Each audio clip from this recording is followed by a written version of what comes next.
Hello, this is Arifa Khan from SIRTS College, Sage Group, Bhopal.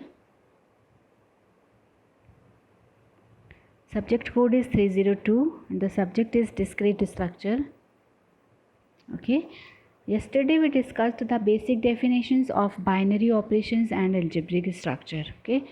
So what is binary operation? Suppose G is a non-empty set, then G cross G is equal to AB such that A belongs to G and B belongs to G. Okay, and if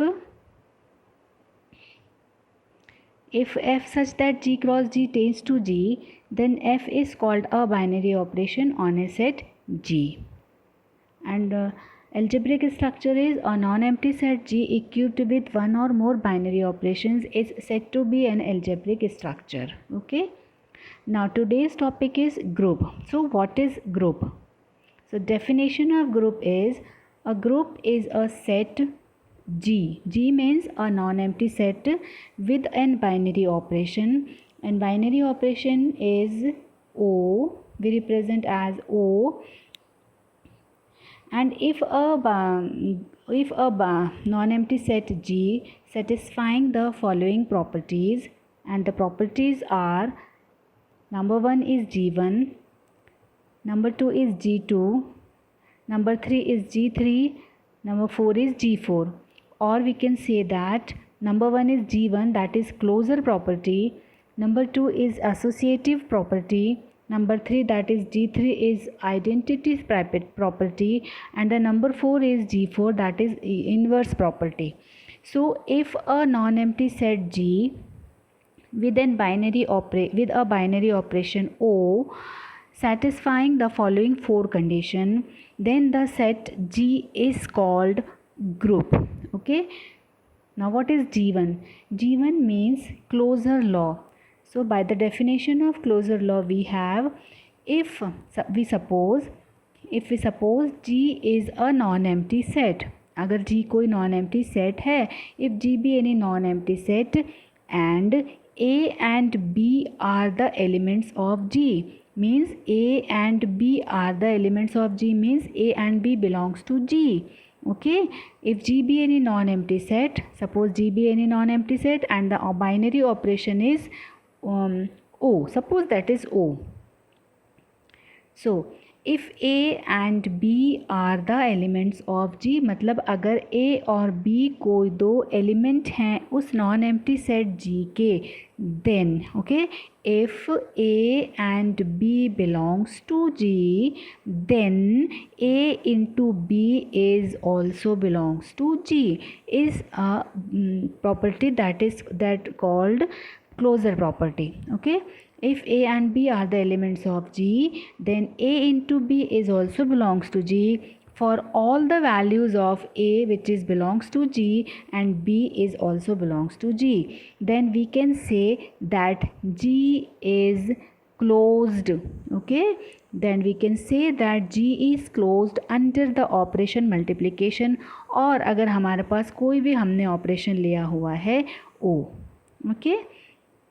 The second property is associative law. So what is associative law?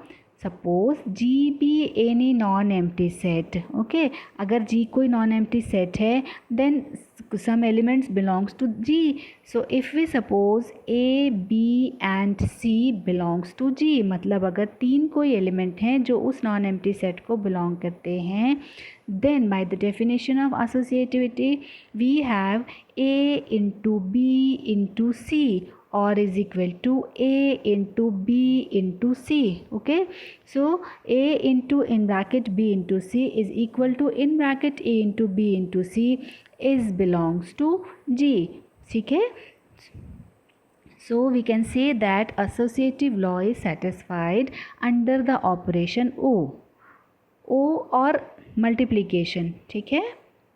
Now the third property is identity law.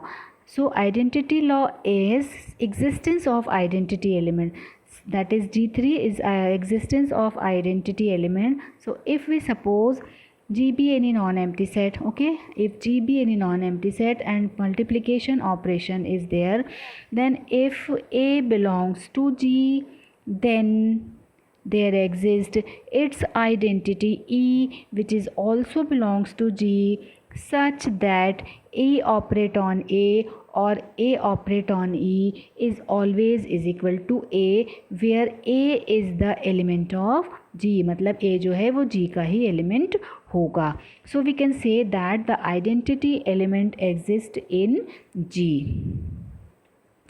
And the fourth property is inverse property, or we can say that existence of inverse element. So if we have a non-empty set G, suppose we have a set G, non-empty set G, and we have a binary operation under multiplication.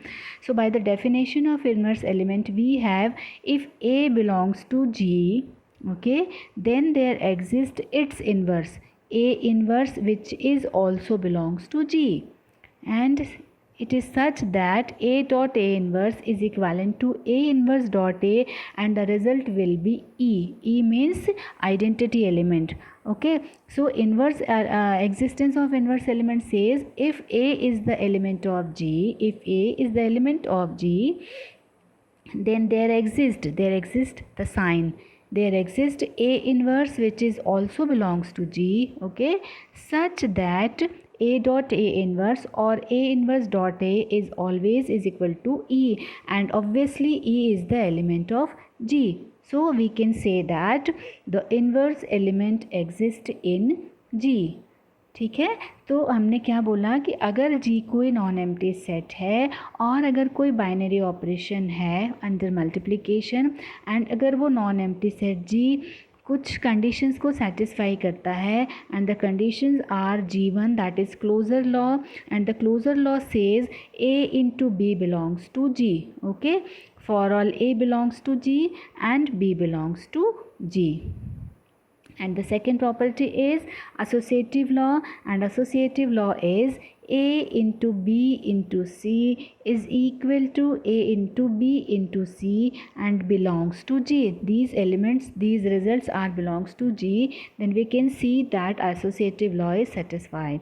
And the third one is existence of identity element. Existence of identity elements means if A be the element of G, where G be any non-empty set, then there exists its identity E, which is also belongs to G, such that A dot E or E dot A is always equivalent to A. So we can say that existence of identity element means identity element exists in G. And the fourth one is G4.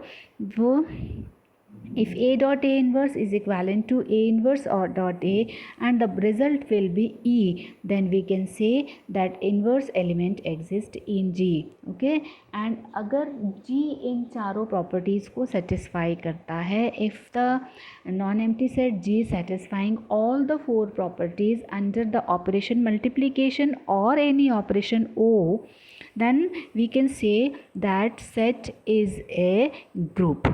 Okay. And the fifth property is commutative law. If a non-empty set G under the operation multiplication satisfied the fifth property, G5 property, that is commutative law, that is A dot B is equal to B dot A, and the result again belongs to G, then the set, which set? G, then the set G is called an abelian group. Okay, then the G is called abelian group if the non-empty set G satisfied the fifth property, commutative law, then the set G is called abelian group. Okay, तो आज हमने अभी पढ़ा बेटा कि हमने group की definition को पढ़ा है, ग्रुप की डेफिनेशन हमने स्टडी की है. कल हम इसके एग्जाम्पल्स आपके साथ शेयर करेंगे. Okay then.